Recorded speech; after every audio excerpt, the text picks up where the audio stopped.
Ya, ahora sí les escucho. Gilbert solucionó dudas, ¿está todo claro? Que- Ok. ¿Y el resto cómo les fue?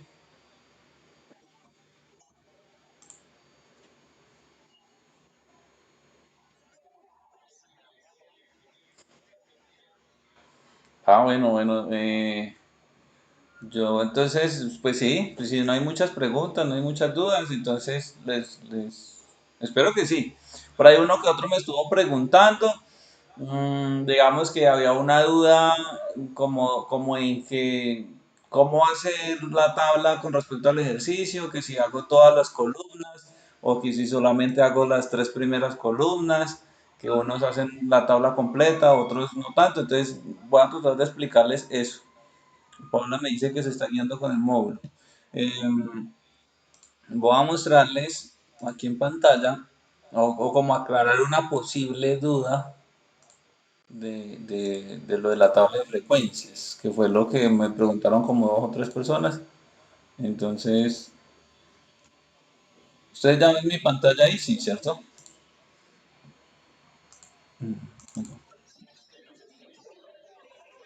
Ok. Entonces, bien, o sea, lo que vamos a evaluar es precisamente lo que hemos hecho y lo que ustedes hicieron en el taller, que fue a partir de unos datos así sueltos, construir una tabla de frecuencias y además de la tabla de frecuencias, pues los gráficos correspondientes y las conclusiones respectivas o las interpretaciones. En la tutoría 2 hicimos esta tabla de frecuencias que está ahí y tiene, digamos que contando desde aquí, una 2 3 4 5 6 7 8 9 columnas. Quiero explicarles que esta tabla de frecuencias así de grande se da cuando estamos utilizando variables cuantitativas, es decir, que nosotros sacamos los datos precisamente de valores numéricos. En el taller, la mayoría de preguntas eran variables cualitativas, si es que no fueron todas. Entonces, no cuantitativas, sino cualitativas. En las variables cualitativas, uno, digamos que podría construir toda la tabla, pero no es necesario porque las variables cualitativas no tiene sentido acumular. ¿Por qué no puedo, por qué no tiene sentido acumular? Porque no se sabe o no está definido en las variables cualitativas cuál es menor o mayor que, o no tiene un orden específico, por así decirlo. Entonces, si no tienen orden específico, como cuando son nominales,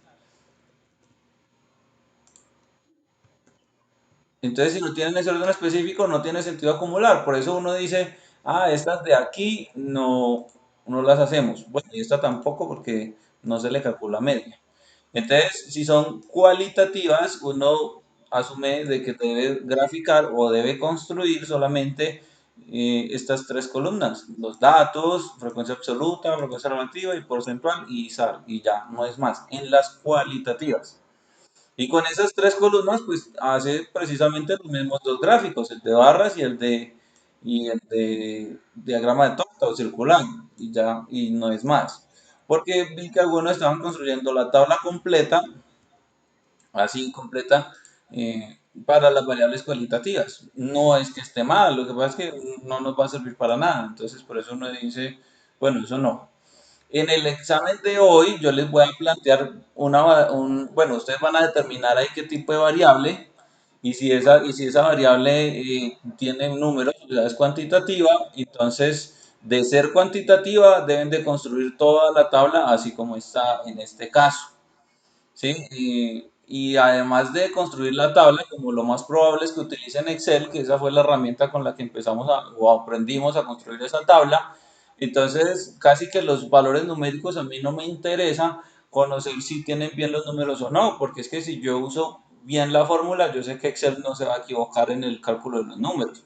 Entonces a mí lo que me va a interesar o principalmente lo que yo voy a valorar tiene que ser esto que está acá, que es la interpretación de la tabla que hemos construido. O sea que básicamente ustedes tienen que leer su enunciado y a partir de dicho enunciado construir la tabla y con esa tabla sacar la interpretación que se corresponda con el enunciado. No es lo mismo decir dato mayor, 12, ya. pero ese 12 es que 12 personas, 12 respuestas en este caso, o bueno, a qué corresponde cada uno de esos números que nosotros vamos a mostrar. Y si hacemos, y también van a tener que calcular estas tres medidas, que son las de tendencia central, media, mediana y moda, y entonces también debemos de tratar de mencionar algo allí, ¿no? Algo de explicación. Es- no sé si me hago entender o queda duda ahí al respecto.